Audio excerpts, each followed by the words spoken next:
wanna be down with the king.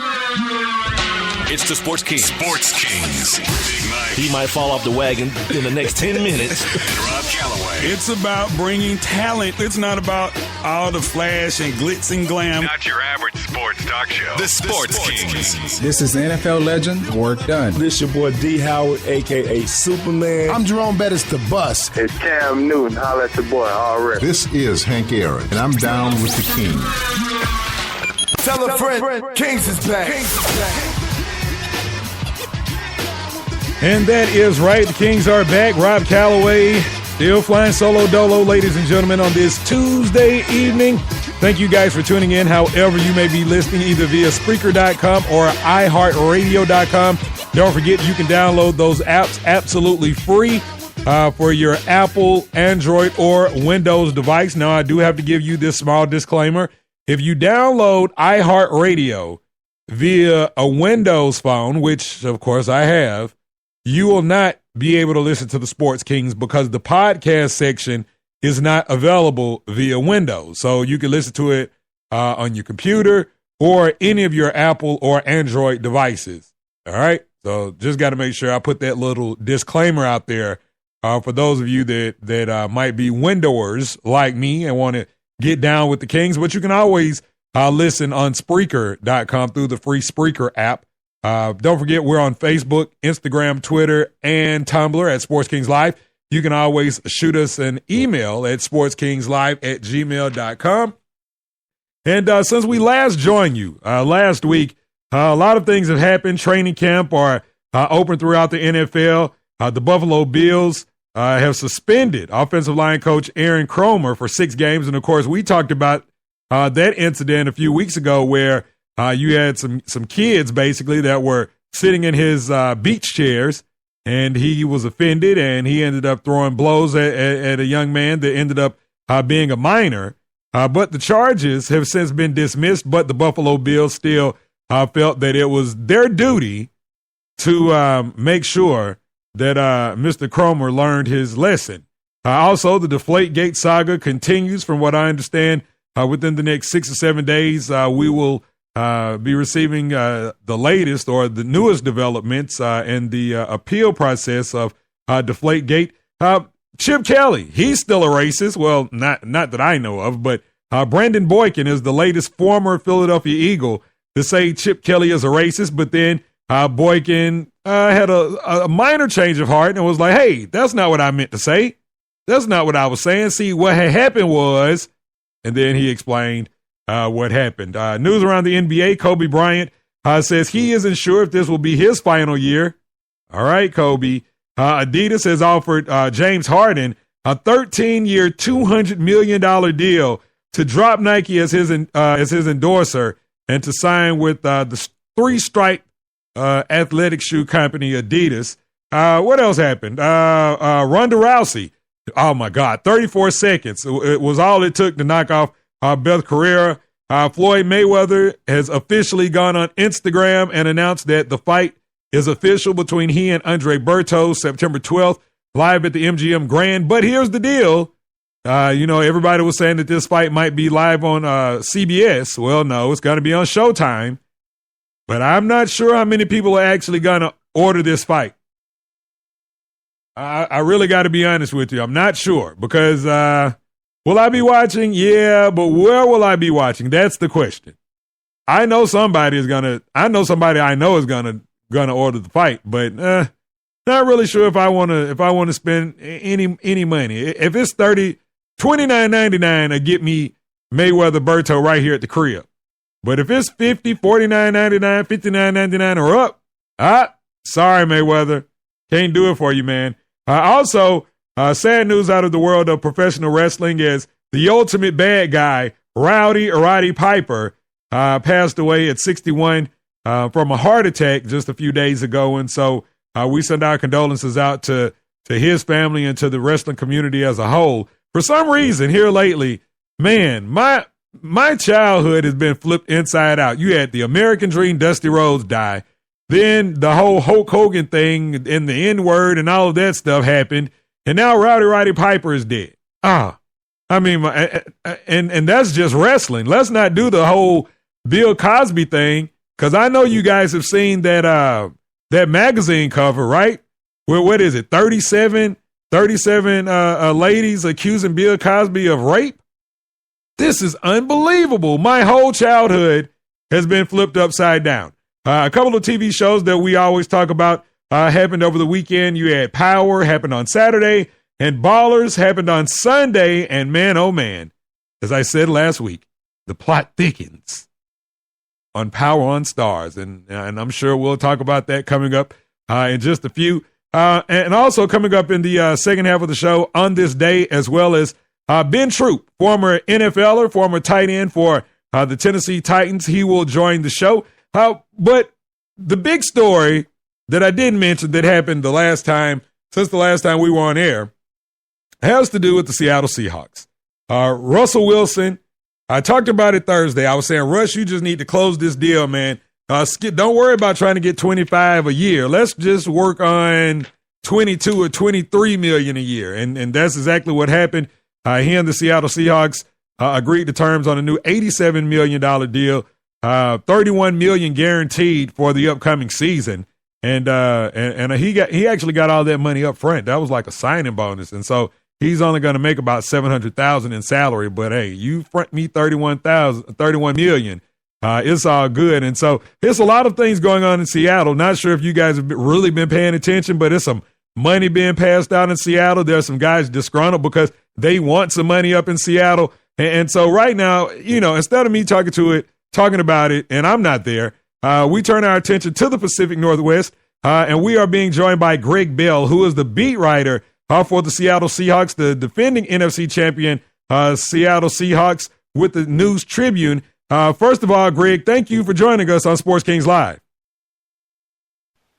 Yes, Rob. So no problem. How are you? I'm doing well, man. So, I know the training camp just got underway, but let's go back to February 1st, if you will. Super Bowl 49.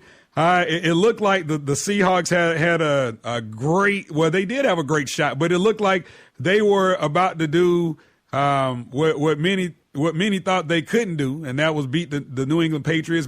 I was riding with the Seahawks. Of course, it didn't happen that way. Russell Wilson ends up throwing an interception on the 1 yard line when everybody was just saying, run the damn ball, run the damn ball. But, of course, something else happened. And so you guys ended up falling short in your second straight Super Bowl appearance, of course, winning the first. But what was the overall reaction in Seattle to that loss to the Patriots? Dismay. They'll never get over it, Rob. As long as there's a Seattle Washington, as long as there's salmon running in the water out here, as long as it rains in Seattle, they're going to talk about that finish. They'll never get over that. They're still asking why they didn't just run the ball. They outfoxed themselves. Pete Carroll saw that the Patriots went to a heavy formation in defense, a heavy goal line defense with a bunch of extra defensive linemen, and he yelled to his offense coordinator, Darryl Bevell, to pass the ball. So Bevell inserted a 3-wide receiver set. And with the Super Bowl, the championship on the line, the Seahawks threw to a number 4 receiver, Ricardo Lockett, Fort Valley State in Georgia, undrafted rookie at the time that made the team back then. And that's not the right guy, not the right situation to be throwing the ball when you have a 1,900-yard rusher and the leading touchdown maker in the league in your backfield. And that's what happened. They got too cute and never could have imagined throwing an interception. There were 335 plays from the 1 yard line in the NFL last year, Rob. That was the only pass intercepted in the league from the 1 yard line. Yeah, that is unbelievable. I mean, and here's the thing.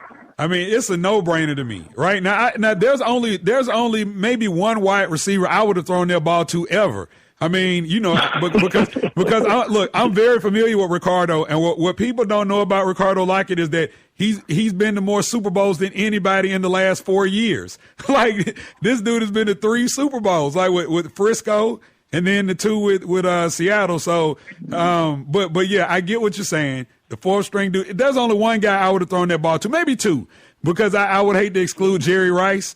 But Randy Moss is really maybe the only dude that I throw that football to. I mean, yeah, it's unbelievable. Especially when you talk about a guy like Marshawn Lynch, who is arguably one of the most polarizing figures in the National Football League. And I mean, how ironic is it that he tells everybody that he's only there for one reason? And the one reason, it could have just been 1 yard. That's all he was there for, 1 yard. That's what he was there for. 1 yard.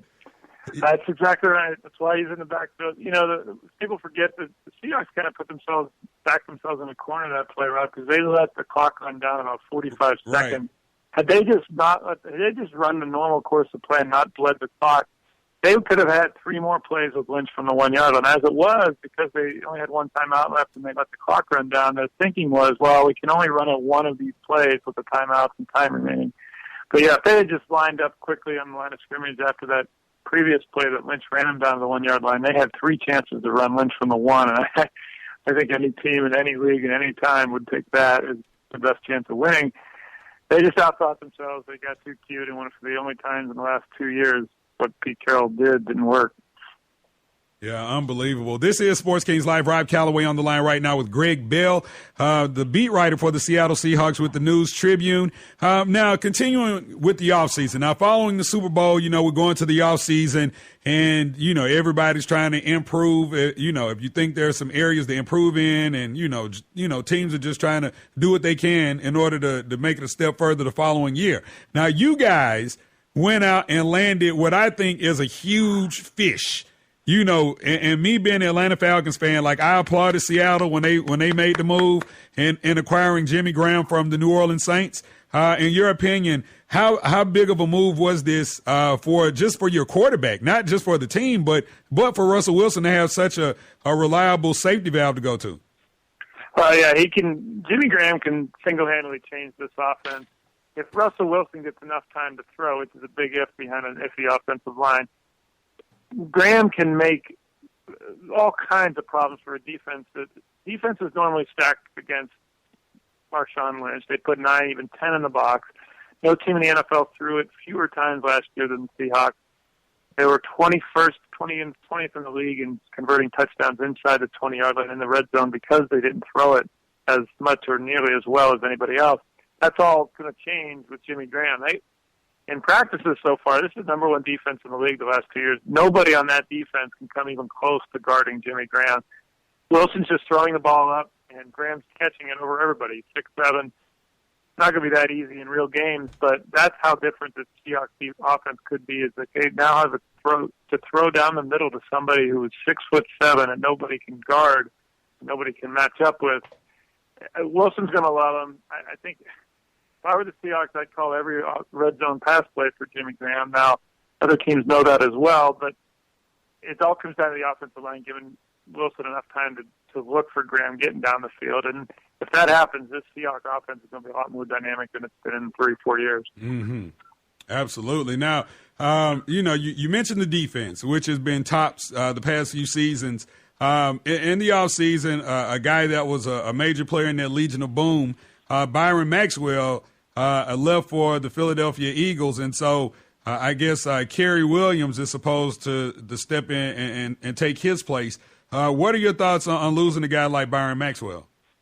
Well, Maxwell came on, he only had really 1 full year as a starter. He was a nickelback and just emerged last year, and even last year had some injury problems and didn't play the entire season. So he was kind of a late guy that just came on for the Seahawks and ended up cashing in a free agency year with the Eagles.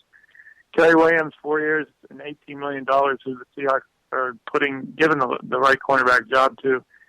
They'll miss Maxwell somewhat, but, if there was a weakest link of the Legion of Boom, it was the quarterback opposite of Richard Sherman. It's been that way for a few years here. I don't know that they'll miss him terribly. Williams likes to do the press coverage. He's got long arms. He's the kind of style that the Seahawks like to play, press coverage with safety help over the top, and that's what Williams likes to do. We'll still see. The Legion of Boom secondary has a lot more issues right now than Kerry Williams. Sam Chance is holding out a training camp day 4 today, trying to get new money on top of the $4.45 million he's been guaranteed for this year. And Earl Thomas may or may not be ready for the start of the regular season from shoulder surgery he had February 24th. So the Legion of Boom is about half, or count the fact Maxwell's gone there, 1/4 of the Legion of Boom right now with Richard Sherman the only one out there. Yeah, Yeah, it's unbelievable.